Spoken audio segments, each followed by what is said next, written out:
Prima epistolă a lui Timotei, capitolul 4. Începând de astăzi, vom parcurge un nou studiu, care va fi de data aceasta un studiu tematic. Și scopul acestui studiu, pe care îl vom parcurge în următoarea perioadă, este acela de a ne uita în Scriptură și apoi de a vedea așa anumite momente din istoria Bisericii și să vedem care este esența Evangheliei. Noi vorbim despre Evanghelie și noi știm că Evanghelia este cuvântul lui Dumnezeu, este puterea lui Dumnezeu prin care Dumnezeu aduce mântuire în inima oamenilor prin credință. Dar întrebarea pe care ne vom pune și la care ne vom gândi în tot acest studiu este aceasta: care sunt acele elemente, acele aspecte și particularități ale Evangheliei care fac ca mesajul acesta să fie diferit de orice alt mesaj și care sunt acele lucruri esențiale fără de care mântuirea nu ar putea să fie posibilă. Da? Care nu ne-ar, acele elemente care, dacă ar lipsi, ar face ca Evanghelia să fie ineficientă, să nu mai fie o veste bună. Și lucrul acesta îl vom face uitându-ne timp de mai multe săptămâni la 5 teme, dacă vreți, sau la 5 subiecte care sunt esențiale pentru mesajul Evangheliei. Acestea sunt numite și au fost numite de-a lungul timpului cele 5 solas ale reformei și vă voi explica ce înseamnă acestea. Dar sunt 5 puncte, 5 idei importante care scot la iveală esența Evangheliei. Așa că începem din seara aceasta cu un mesaj introductiv și am citit capitolul 4 pentru că el ne va ajuta în ce privește introducerea acestui mesaj, iar începând de data viitoare vom începe să luăm toate aceste puncte pe rând în timp de câteva săptămâni și ne vom uita la ce înseamnă Evanghelia și care sunt învățăturile ei fundamentale. Cum am spus deja, pentru seara aceasta vom avea un mesaj introductiv și mesajul pornește din acest text, din 1 Timotei, din capitolul 4. O să revin la ce înseamnă cele 5 sola și care sunt cele 5 puncte esențiale, dar puțin mai târziu. Deocamdată aș vrea să ne uităm acum la pasajul acesta, care este un pasaj foarte important. Deși l-am citit în întregime, capitolul 4, l-am citit pentru că în tot capitolul sunt câteva idei care ne ajută să înțelegem ceea ce dorim să învățăm astăzi, dar nu va fi o predică expozitivă pe întreg capitolul, așa că vor fi porțiuni din acest capitol pe care nu le voi aborda și dacă rămâneți cu curiozități sau cu întrebări legate de unele pasaje din acest capitol, le putem discuta în privat. Ceea ce aș vrea să știm și să fie încă de la început pentru noi ca o țintă este să ne punem în minte adevărul acesta pe care Scriptura ne spune în mai multe rânduri, și anume că suntem într-un război spiritual real. Noi suntem într-un război continuu la nivel spiritual. Și războiul acesta este un război care se dă pentru sufletul nostru, un război care se dă împotriva noastră, un război pe care diavolul, cu toată armata lui de îngeri și cu oameni care ascultă de el, un război în care încearcă să ne îndepărteze de cunoașterea lui Dumnezeu și de credința în Domnul Iisus Hristos și, dacă este cu putință, să împiedice mântuirea noastră. Și vreau să începem anul așa, pornind de la subiectul acesta, pentru că, după cum spuneam puțin mai devreme și la rugăciune, cel puțin din punctul acesta de vedere știm sigur că vom avea foarte multe provocări în ce privește lupta spirituală pe care o vom duce și în anul acesta. Și va fi un război spiritual care, cu trecerea timpului, va fi din ce în ce mai intens. Și dacă vă aduceți aminte, spunea la un moment dat Apostolul Pavel că noi acum suntem mai aproape de venirea Domnului Iisus Hristos decât am fost atunci când am crezut. A mai trecut un an, asta înseamnă că suntem și mai aproape de venirea Domnului Iisus Hristos. Nu știm cât de aproape, dar suntem mai aproape. Și cu cât se apropie revenirea Domnului Iisus Hristos, cu atât mai tare se va înteți această luptă spirituală în care suntem puși și de care trebuie să fim foarte conștienți. Și textul din 1 Timotei, din capitolul 4, ne atrage atenția asupra acestui adevăr, asupra acestui război intens și foarte, foarte periculos. Și ne vorbește aici Pavel, și vom vedea că cel care vorbește de fapt este Duhul Sfânt, ne vorbește și ne spune că este un război foarte puternic, un pericol foarte serios și cu un inamic foarte puternic. Și pericolul este acela de a ne lepăda de credință și alipirea de duhuri înșelătoare și de învățături ale dracilor, învățături false și mincinoase. Iar dușmanul, cel care luptă împotriva noastră să ne depărteze de credință, este diavolul. Avertismentul este unul foarte serios și trebuie să fim foarte atenți la el, pentru că Scriptura spune aici că cel ce ne vorbește despre acest avertisment și că cel ce ne atrage atenția la acest pericol este Duhul Sfânt. Vedeți ce spune aici în versetul 1? Dar Duhul spune lămurit că în vremurile din urmă unii se vor lepăda de credință ca să se alipească de duhuri înșelătoare și de învățăturile dracilor. Duhul este cel care vorbește. Pavel îi scrie lui Timotei și îi spune că Duhul Sfânt vorbește foarte lămurit, foarte clar despre faptul că în vremurile din urmă oamenii se vor lepăda de credință. Cu alte cuvinte, avertismentul este foarte serios pentru că este o revelație din partea Duhului Sfânt. Și cel mai probabil este o revelație pe care Duhul Sfânt i-a dat-o apostolului Pavel. Pavel nu citează aici un alt pasaj în Scriptură, ci el vorbește în numele lui Dumnezeu, fiind apostol al lui Hristos, fiind călăuzit de Duhul Sfânt. Și atrage Pavel atenția lui Timotei că în vremurile din urmă unii se vor lepăda de credință. Duhul Sfânt ne atrage atenția la pericolul acesta. Asta înseamnă că dacă Duhul Sfânt vorbește, pericolul este unul cât se poate de real. Nu este o simplă probabilitate să se întâmple ca în vremurile din urmă să fie vremuri grele și oamenii se lepede de credință. Pavel folosește mai târziu această expresie și spune că zilele din urmă vor fi zile grele. Și el explică de ce. Pentru că oamenii vor fi iubitori de bani, de pofte și așa mai departe. Deci nu este o probabilitate, ci este sigur că se va întâmpla așa și cel ce ne-a revelat lucrul acesta este Duhul Sfânt. De aceea trebuie să fim foarte atenți la acest război spiritual, pentru că pericolul este cât se poate de serios, și anume lepădarea de credință. Dar înainte de a merge mai departe, trebuie să vedem ce înseamnă aceste vremuri din urmă, că până la urmă Duhul ne spune clar că lepădarea asta de credință și alipirea de duhuri înșelătoare și de învățăturile dracilor va avea loc în vremurile din urmă. Și trebuie să înțelegem când vor avea loc sau aceste vremuri din urmă, că dacă vremurile din urmă vorbesc despre evenimente care vor avea loc în viitor, dacă ele se referă la o perioadă de timp din viitor, atunci nu este așa important pentru noi astăzi, dacă nu trăim în acele vremuri, ci mai degrabă ar trebui să fie un avertisment pentru generațiile viitoare care vor prinde aceste vremuri. Dar dacă noi suntem deja în vremurile din urmă, atunci este foarte important să fim atenți la cuvântul acesta, pentru că ne vizează în mod direct pe noi. Și majoritatea învățătorilor sunt de acord cu ideea aceasta că noi acum trăim vremurile din urmă. Da? Dar ca să fie foarte clar din Scriptură când vor fi vremurile din urmă, textul care ne ajută și este cel mai clar în această privință este textul din Cartea Faptele Apostolilor, din capitolul 2, unde Scriptura ne relatează coborârea Duhului Sfânt din cer peste ucenici, așa cum a promis Domnul Iisus Hristos. Atunci când Duhul Sfânt se coboară peste ucenici, peste apostoli, aceștia încep să vorbească în limbi, iar cei care îi auzeau, ziceau unii dintre ei că sunt beți și că bolborosesc de la beție.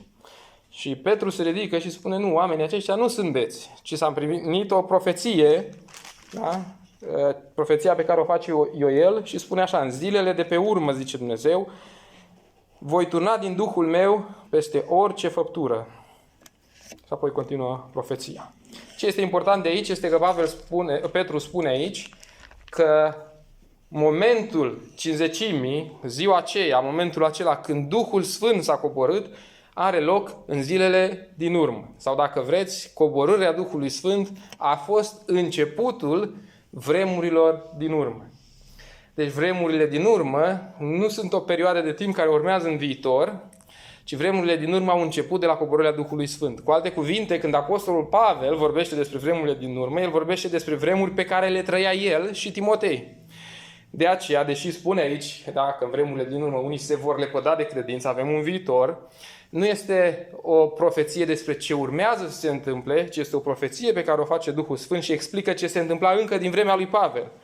Și de ce spun asta? Pentru că mai departe Pavel îi explică lui Timotei, uite ce se va întâmpla, uite ce vor face oamenii, și apoi îi dă îndemnuri la timpul prezent lui Timotei și zice, uite ce trebuie să faci tu, sau uite cum trebuie să lupți tu împotriva ceea ce se întâmplă deja în lume.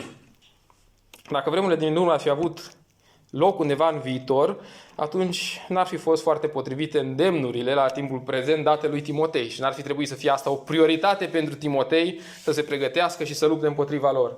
Dar pentru că Pavel și Timotei trăiau în vremurile din urmă ca și noi astăzi, Pavel îi spune, uite ce trebuie să faci tu ca slujitor al lui Hristos, ca un om al credinței, ca slujitor al bisericii și cum să-i ajuți pe frați să se păzească de această lucrare a diavolului. Deci, Duhul Sfânt ne spune foarte clar că există un război spiritual care are un pericol real și pericolul real este lepădarea de credință. Și ce înseamnă lucrul acesta, a de lepăda de credință? Nu vom parcurge acum în această epistolă textele care vorbesc despre asta, dar vă readuc aminte, noi am avut alte discuții altă dată. Lepădarea de credință, credința aceasta nu se referă la doar la încrederea personală a cuiva în Domnul Iisus Hristos. Lepădarea de credință nu înseamnă că în vremurile din urmă toți oamenii vor deveni atei și că toți oamenii vor renunța la religie. Nu asta înseamnă. Ci lepădarea de credință înseamnă că oamenii se vor lepăda de învățătura sănătoasă a Evangheliei, pentru că cuvântul credință în epistolele pastorale este echivalent cu învățătura sănătoasă a Evangheliei. De aceea, spune, de exemplu, în acest text pe care l-am citit, Apostolul Pavel, în versetul 6, dacă vei pune în mintea fraților acestei lucruri, vei fi un bun slujitor al lui Hristos Iisus, fiindcă te hrănești cu cuvintele credinței și ale bunei învățături pe care ai urmat-o până acum. Credința are niște cuvinte cu care noi ne hrănim și aceste cuvinte sunt buna învățătură a apostolilor. Deci ceea ce se va întâmpla în vremurile din urmă ne avertizează și ne spune Duhul Sfânt este că oamenii se vor depărta de Evanghelie. Diavolul îi va înșela pe oameni în așa fel încât să distorsioneze mesajul Evangheliei și să îi ducă în rătăcire, departe de voia lui Dumnezeu. Și noi trăim vremuri de felul acesta. Asta înseamnă că în vremurile din urmă vor fi oameni care vor spune, unii vor fi atei, evident, nu vor crede deloc în Dumnezeu sau în viața după moarte sau în existența vreunei ființe dincolo de lumea aceasta, dar vor fi oameni care se vor declara religioși. Vor fi oameni care vor afirma, și sunt oameni care afirmă că există Dumnezeu, dar a căror viață este o viață păcătoasă și o viață pe care o trăiesc în întuneric, fără să-L cunoască pe adevăratul Dumnezeu. Acesta este pericolul de a te depărta de credință, adică de adevărul Evangheliei, de cunoașterea lui Dumnezeu și a merge spre tot felul de învățături și tot felul de practici care să ne îndepărteze de Dumnezeu. Pentru că spune mai departe în acest verset, Duhul Sfânt ne vorbește că oamenii ăștia se vor lepăda de credință, vor renunța la învățătura Evangheliei și se vor ralipi. Vor înlocui această învățătură a Evangheliei la care vor renunța să se lipească de duhuri înșelătoare și de învățăturile dracilor.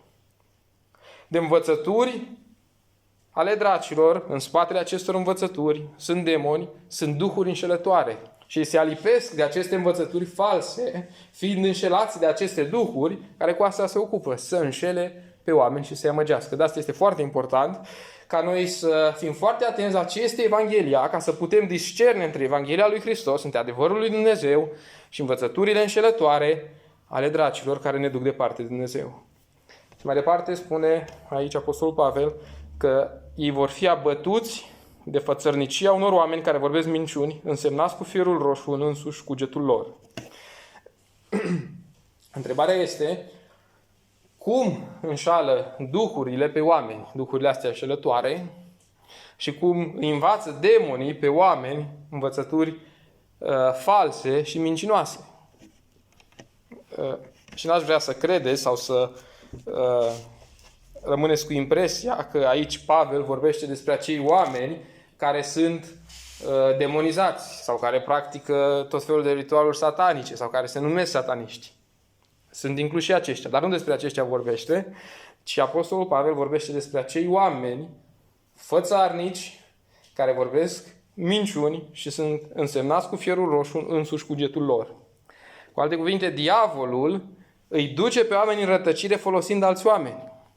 Folosind alți oameni care îi slujesc lui, dar care nu sunt neapărat conștienți că ei slujesc diavolului. De ce? Pentru că acești oameni sunt niște oameni fățarnici. Adică care una spun cu gura, alta trăiesc cu viața lor. Și care spun minciuni. Și îi spun minciuni și sunt fățarnici, pentru că spune aici Pavel, sunt însemnați cu fierul roșu în însuși cugetul lor. Ce înseamnă că ei sunt însemnați cu fierul roșu? Și expresia aceasta face referire la un obicei, la o practică comună a vremii de atunci. Cu fierul roșu, de exemplu, se folosea atunci când cineva avea o rană, da? Pentru a cauteriza o rană deschisă și a opri sângerarea. Asta se făcea cu fierul roșu. Cu alte cuvinte, Pavel spune, în cugetul lor sunt însemnați cu fierul roșu. Conștiința lor nu mai sângerează. Ei și-au cauterizat conștiința. Ei nu mai discern între bine și rău, ei nu mai simt nicio rușine și nicio vinovăție când fac răul. Același lucru spune Apostolul Pavel despre oamenii ăștia în capitolul 1 din Romani, când spune că sunt unii oameni, și vor fi în vremurile din urmă, oameni care trăiesc în tot felul de pofte, bărbații vor urma bărbați, femeile după femei, vor face tot felul de lucruri rele și spune numai că le fac ei, dar găsesc de buni și pe cei care le fac, măcar că știu că hotărârea lui Dumnezeu împotriva unor astfel de păcate și astfel de persoane este una dreaptă.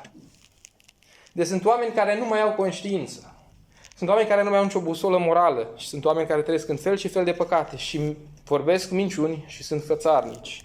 Și apoi expresia aceasta cu fierul roșu îi mai se folosea atunci când vrei să pui un semn pe un criminal sau pe un om care comitea infracțiuni grave, ca toată lumea să știe. Era înfierat ca să știe că omul acela este un om periculos și că este un om vrednic de dispreț. Sau pe sclavi, ca să știe că aparțin stăpânului lor. Oamenii ăștia sclavi ai diavolului, oamenii aceștia sunt oameni care trăiesc în păcat și trăiesc fără rușine în păcatul lor și vorbesc minciuni. Și înșală pe oameni și spun tot felul de lucruri și tot felul de învățături. Este internetul plin astăzi de astfel de oameni. Și auzi fel și fel de învățături, fel și fel de păcate promovate. Și suntem îndemnați să trăim o viață fără niciun pic de rușine și fără nicio busolă morală. Trăim vremuri de felul acesta. Dar nu doar că se întâmplă în lume. Prin aceste învățături, oameni care ar trebui să fie oameni care să cunoască adevărul lui Dumnezeu și Evanghelia, renunță, leapădă, abandonează Evanghelia și merg după aceste duhuri înșelătoare. În mod specific, acum Pavel a vorbit aici în general despre ce fac oamenii aceștia și despre cum diavolul îi înșală, dar în mod specific subliniază și două păcate sau două învățături false pe care le aveau atunci și care au ajuns și până în zilele noastre. Ei opresc căsătoria și întrebuințarea bucatelor pe care Dumnezeu le-a făcut să fie luate cu mulțumiri de către cei ce cred și cunosc adevărul. Ei spuneau că nu este bine să te căsătorești și prin interdicția căsătoriei, de fapt, interziceau relațiile dintre bărbați și femei, considerând că cei care nu se ating de bărbați sau de femei, da, femeile care nu se ating de bărbați și bărbații care nu se ating de femei, sunt mai sfinți, mai spirituali înaintea lui Dumnezeu. Prin această înfrânare sunt mai plăcuți și mai acceptați înaintea lui Dumnezeu. Sau opreau, interziceau consumarea anumitor alimente. Iarăși spunând că, făcând așa, sunt mai plăcuți înaintea lui Dumnezeu și sunt persoane mai spirituale. Tocmai de aceea, în versetul 8, spune Pavel așa: deprinderea trupească este de puțin folos. Și deprinderea trupească se referă exact la înfrânările acestea, da? Legat de poftele sexuale sau de alimentație. Pavel nu zice că sunt inutile. sunt de puțin folos. Dar el spune, decât să alegi după deprinderea trupească, care este un adevărat efort și o adevărată muncă, mai bine este să cauți evlavia, care este folositoare în orice privință, încât ea are făgăduința vieții de acum și a celei viitoare. O să revin la asta cu căsătoria și întrebuințarea bucatelor, să vedeți cum a apărut ca problemă și rămâne astăzi o problemă în creștinism. Dar vreau doar să fac aici o paranteză scurtă, pentru că trăim vremuri în care cel puțin subiectul acesta legat de alimentație este unul care e din ce în ce mai agresiv. Da? Asculți încoace și încolo, aproape nimic nu mai este bun de mâncat. Și se promovează tot felul de regimuri alimentare sau de moduri de a trăi sănătos. Scriptura spune că orice lucru este bun și nu este de lepădat, pentru că este sfințit prin cuvântul lui Dumnezeu. Asta nu înseamnă să nu trăiești o viață sănătoasă, asta nu înseamnă să nu fii atent la alimentele care sunt nesănătoase și te îmbolnăvesc, dar să avem grijă să nu cumva să amlecăm într-o pană care să devină alimentația un fel de religie, în care să conteze mai mult decât este important. Pentru că deprinderea trupească este de puțin folos, pe când evlavia este folositoare în orice privință, pentru că ea are făgăduința vieții de acum și a celei viitoare. Da, asta spune Duhul Sfânt. Asta se va întâmpla în vremurile din urmă. Diavolul, prin oameni care nu mai au conștiință, oameni care trăiesc în păcat, oameni care nu mai sunt morali, va căuta să ducă și să abată cu fățărnicie și cu minciuni pe oameni de la adevărul Evangheliei. În schimb, ce trebuie să facă Timotei și ce trebuie să facem noi? Și vă rog să observați că ceea ce este important aici este faptul că abaterea de la credință este prin învățare, prin învățătură. Ei vorbesc minciuni, ei vorbesc cu fățărnicie, dar ei învață pe oameni învățături ale dracilor. Instrumentul prin care diavolul acționează este prin învățătură. În același fel, instrumentul prin care Duhul Sfânt acționează și prin care îi duce pe oameni spre adevăr este prin învățătură. De aceea, în versetul 6, Pavel îi spune lui Timotei, dacă vei pune în mintea fraților aceste lucruri, da? Cum să pună în mintea fraților aceste lucruri? Prin învățătură, prin predicare. Dacă vei pune în mintea fraților aceste lucruri, vei fi un bun slujitor al lui Hristos. De ce? Fiindcă te hrănești cu cuvintele credinței și ale bunei învățături pe care ai urmat-o până acum. Deci ca să ne putem păzi de aceste învățături false și drăcești și mincinoase, care ne îndepărtează de Dumnezeu, trebuie să ne hrănim cu cuvintele credinței și ale bunei învățături pe care o avem în Scriptură. Ferește-te de bazmele lumești și băbești. Și aici cuvântul bazm înseamnă o poveste imaginară, da? Ferește de aceste povești imaginare ale lumii și nu vorba doar de bazme, sau băbești, da? Care nu au nicio justificare, sunt lucruri care vin așa din tradiție și lucruri pe care oamenii le fac fără să le verifice sau fără să aibă vreo însemnătate oarecare. Ceea ce spune Pavel, ferește de gândirea asta a lumii, în care oamenii îmbrățișează fel și fel de învățături, fără să le verifice, fără să știe dacă sunt adevărate, fără să vadă de unde vin, fără să vadă care este rolul lor, scopul lor, dacă sunt cu adevărat utile. Oamenii sunt înclinați să îmbrățișeze fel și fel de lucruri și de învățături pe care le aud. Și de fapt, dacă vă uitați, viața celor mai mulți se întemeiază pe lucruri din auzite, pe care nu le-au verificat niciodată. Ei nu știu dacă sunt adevărate sau nu sunt. Doar le-au auzit, în mintea lor a sunat bine, li s-a potrivit că este ok și trăiesc în felul acesta. Ferește-te de bazmele lumești și de învățăturile băbești. Și apoi, zice în versetul 11, poruncește și învață aceste lucruri. Nimeni să nu disprețuiască tinerețea, ci fi o pildă pentru credincioși în vorbire, în purtare, în dragoste, în credință, în curăție. Până voi veni aseama bine la citire, și asta este vorba de citirea publică a Cuvântului Lui Dumnezeu, și vorbim de o perioadă istorică când oamenii nu știau tot să citească sau când nu aveau acces la manuscrisele Scripturii, ci relația cu Cuvântul Lui Dumnezeu depindea de participarea credincioșilor la adunarea credincioșilor la biserică și depindea de citirea publică. Cineva citea și ceilalți ascultau, altfel nu puteau să citească Cuvântul lui Dumnezeu. De aceea, citirea Cuvântului este importantă pentru că prin citire cunoaștem voia lui Dumnezeu. Ia seama la citire, la îndemnare și la învățătura pe care o dai altora. Dacă diavolul folosește oameni care aduc învățături false și învățături mincinoase. Sunt oameni care nu au conștiință, sunt oameni care trăiesc în păcat. Noi trebuie să luptăm împotriva acestora prin a avea învățătura sănătoasă, cuvintele credinței adevărate și prin a trăi o viață curată. Da? Fi o pildă pentru credincioși în vorbire, în purtare, în dragoste și în credință. Așa putem să combatem această lucrare pe care o face diavolul. Și continuă Pavel, fii cu luarea aminte, versetul 16, asupra ta însuți și asupra învățăturii pe care o dai altora, stăruie în aceste lucruri, că dacă vei face așa, te vei mântui pe tine însuți și pe cei ce te ascultă. Deci este foarte important să avem o învățătură sănătoasă și să cunoaștem Evanghelia lui Dumnezeu, cuvântul lui Dumnezeu. Altfel vom fi înșelați și mântuirea nu este posibilă crezând minciuni și tot felul de bazme lumești și băbești. Și abia acum vom ajunge la aceste 5 puncte, cele 5 sole ale reformei despre care spuneam și vă voi spune foarte pe scurt ce înseamnă acestea, pentru că ele se referă la învățătura sănătoasă a Scripturii. Și vă spun cum au apărut ele în istorie, pe scurt, și apoi cât de importante sunt pentru noi astăzi și de ce este necesar să fim foarte, foarte atenți la ele.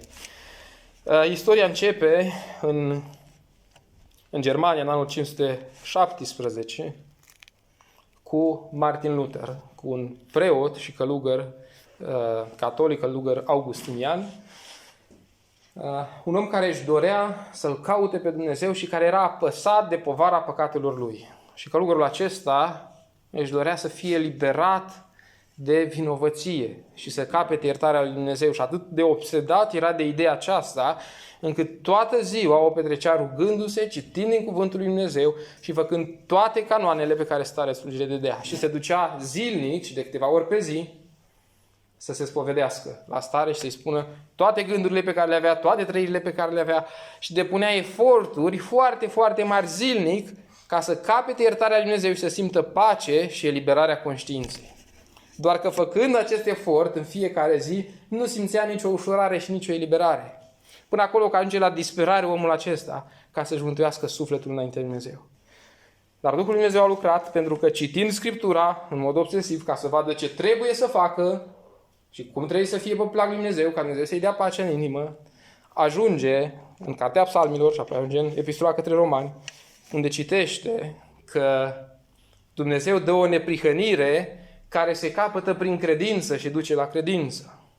Și citește despre faptul că Dumnezeu mântuiește pe oameni prin credința în Iisus Hristos, prin har, fără fapte.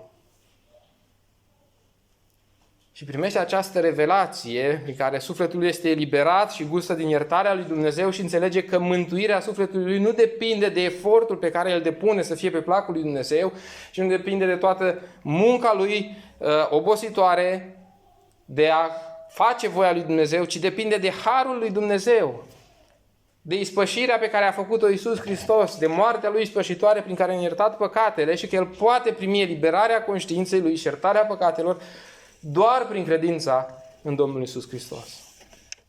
Și această învățătură a mântuirii doar prin credință se numește sola fide.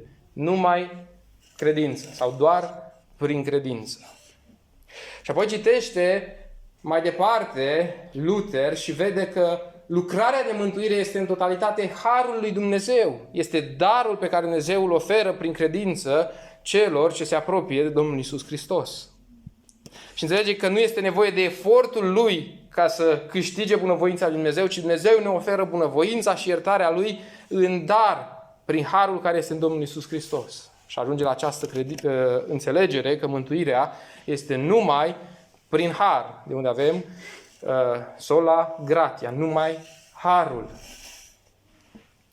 Și citește mai departe și înțelege că tot harul lui Dumnezeu este dat într-o singură persoană și această persoană este Iisus Hristos. Și înțelege că harul lui Dumnezeu nu depinde de mijlocirea Mariei, a Fecioarei Mariei, așa cum învățau catolicii, nu depinde de mijlocirea îngerilor, nu depinde de mijlocirea sfinților, nu depinde de mijlocirea moaștelor, nu depinde de harul pe care îl dă preotul la spovedanie și de edictele pe care le emite Papa. Înțelege aceste lucruri din Scriptură că doar în Hristos este mântuirea și El este suficient ca noi să fim mântuiți. Și de aici apare al treilea punct, solus Christus, numai Hristos. Și apoi mai înțelege ceva citind Scriptura, că toată această lucrare a mântuirii este doar spre gloria lui Dumnezeu și este lucrarea pe care Dumnezeu o face în inima omului și mântuirea nu este lucrarea și efortul omului, ci este în totalitate lucrarea lui Dumnezeu și a Duhului Sfânt în inima omului și toată gloria și toată lauda și toată mulțumirea pentru mântuire îi se cuvine doar lui Dumnezeu. Și nu îi se cuvine omului care depune efort și care vrea. Omul nu poate câștiga merite înaintea lui Dumnezeu, cum învăța Biserica Catolică. Înțelege că nu depinde de mijlocirea și de ajutorul și de rugăciunile preotului sau ale episcopului sau ale papei sau de vreo mediere a sfinților. Înțelege că totul este doar gloria lui Dumnezeu și nimeni altcineva nu merită laudă pentru lucrarea de mântuire. Și aici avem al patrulea punct, care se cheamă soli Deo Gloria. Numai spre gloria lui Dumnezeu. Și se întreabă Luther, dar dacă asta spune Scriptura, asta învață Scriptura, de ce Biserica Catolică învață că omul, ca să fie mântuit, trebuie să facă fapte? De ce Biserica Ortodoxă învață pe oameni că trebuie să facă fapte și să-și câștige mântuirea înaintea lui Dumnezeu? De ce învață că mântuirea nu este doar harul lui Dumnezeu, ci sunt și faptele noastre bune împletite cu credința? De ce învață oamenii aceștia că ai nevoie de preot și de spovedanie înaintea preotului și ai nevoie de împărtășirea preotului și ai nevoie de tot felul de ritualuri ale bisericii ca să fii mântuit? De unde vin toate acestea? Și află Luther, pentru că era preot și călugăr augustinian, că există pe lângă Scriptură Sfânta Tradiție. Sfânta Tradiție care este un set de învățături preluate de-a lungul istoriei, formulate de oameni, dar care nu sunt din Scriptură. Dar Sfintei Tradiții, Biserica Catolică, ca și cea ortodoxă, îi dă aceeași autoritate ca Sfintei Scripturi. Și chiar dacă s-ar putea ca ceea ce spune Sfânta Tradiție să contrazică Sfânta Scriptură, nu este nicio problemă. Că și Scriptura este inspirată de Duhul Sfânt și tradiția este la fel inspirată de Duhul Sfânt. La fel și autoritatea Papei, care poate oricând să dea un edict sau să stabilească o învățătură în biserică, pentru că el este înlocuitorul lui Hristos și are autoritate direct de la Duhul Sfânt. Și înțelege Luther un lucru, că toate învățăturile pe care le-a văzut el până aici despre mântuire, toate acestea vin doar din Scriptură. Și înțelege că singura autoritate pentru viața de mântuire a omului este numai Scriptura. Și aici este al cincelea punct, de fapt cel cu care noi vom începe primul, sola Scriptura, numai Scriptura. Toată istoria Reformei Protestante a pornit de la aceste 5 puncte și toată lupta Reformei Protestante a fost ca să apere aceste adevăruri. Doar Scriptura ne vorbește despre Dumnezeu și despre mântuire și are autoritate. Mântuirea este doar prin credință și fără fapte. Mântuirea este doar prin harul lui Dumnezeu, nu este prin meritul și prin efortul uman. Mântuirea este doar prin credința în Iisus Hristos, fără mijlocirea Mariei, a Sfinților și a Îngerilor și a oricărui alt lucru. Și toată lucrarea de mântuire este doar spre slava lui Dumnezeu. A fost o luptă foarte aprigă în timpul Reformei și este relevantă pentru noi lupta aceasta, întâi pentru că noi suntem urmași ai protestanților, noi suntem protestanți și ne-am născut din această mișcare. Este important studiul acesta pentru că astea sunt elementele credinței noastre, elementele de bază. Noi nu renunțăm sub nicio formă la niciunul din aceste adevăruri, pentru că noi credem că în aceste 5 puncte, în aceste idei, este rezumată Evanghelia și adevărul Evangheliei în cel mai corect mod posibil. Vremurile în care trăim sunt vremuri și au fost din timpul Apostolului Pavel și vor continua până la sfârșit, în care unii care se vor lepăda de credință vor spune, abătuți de fățărnicia lor, a unor care trăiesc în păcate și în minciuni, nu, mântuirea nu este doar prin credință, ci trebuie să faci fapte. Și trebuie să participi, trebuie să faci ceva ca să câștigi mântuirea lui Dumnezeu. Mântuirea nu este doar harul lui Dumnezeu. Mântuirea înseamnă efort uman și înseamnă să te zbați și să te lupți și să câștigi acest drept înaintea lui Dumnezeu. Sunt oameni și este pământul plin de oameni care spun mântuirea nu poate fi doar prin Hristos. Și zilele trecute vorbeam cu cineva la muncă despre lucrul acesta și a zis nu se poate ca mântuirea să fie doar prin Hristos. Atunci ce? Milioanele de musulmani înseamnă că nu sunt mântuiți? Da, asta înseamnă. Și a zis nu se poate așa ceva, asta e doar o învățătură a voastră de biserici. Cum să spui că oamenii ăia nu sunt mântuiți și n-au iertare de păcate? Mântuirea este doar prin Iisus Hristos. Și toată lucrarea aceasta de mântuire este spre gloria lui Dumnezeu.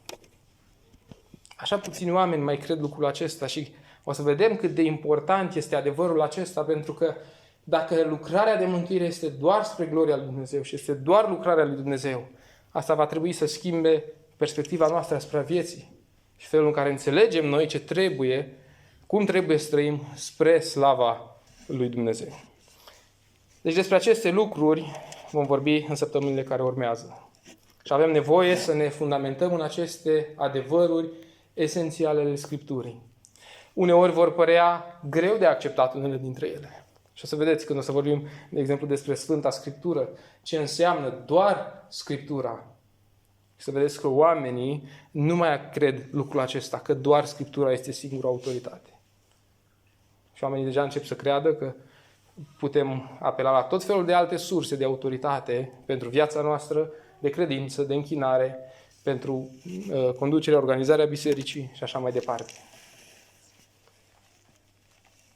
Duhul spune lămurit că vremurile din urmă, unii se vor lepăda de credință. Unii vor renunța la aceste adevăruri esențiale ale Scripturii și vor fi înșelați de învățăturile dracilor. Dumnezeu să ne ajute să ne curățăm mintea, să ne antrenăm mintea în cuvântul lui Dumnezeu, ca să putem discerne între ceea ce este învățătura sănătoasă a Scripturii și cuvintele credinței, de ceea ce este învățătură înșelătoare, învățătură care în spatele ei are o lucrare demonică care încearcă să ne depărteze pe noi oamenii de Dumnezeu. Și să știți că diavolul asta încearcă să ne îndepărteze de Dumnezeu. Și de multe ori noi credincioși suntem atât de naivi, crezând că anumite învățături sau anumite lucruri care sunt neclare din Scriptură n-au mare importanță. Dar au o importanță foarte mare pentru că ne pot duce la tot felul de crezuri și tot felul de practici și te miri de unde sunt și de ce cred oamenii și de ce fac oamenii anumite lucruri. Pentru că este lucrarea prin care diavolul încearcă să ne înșele.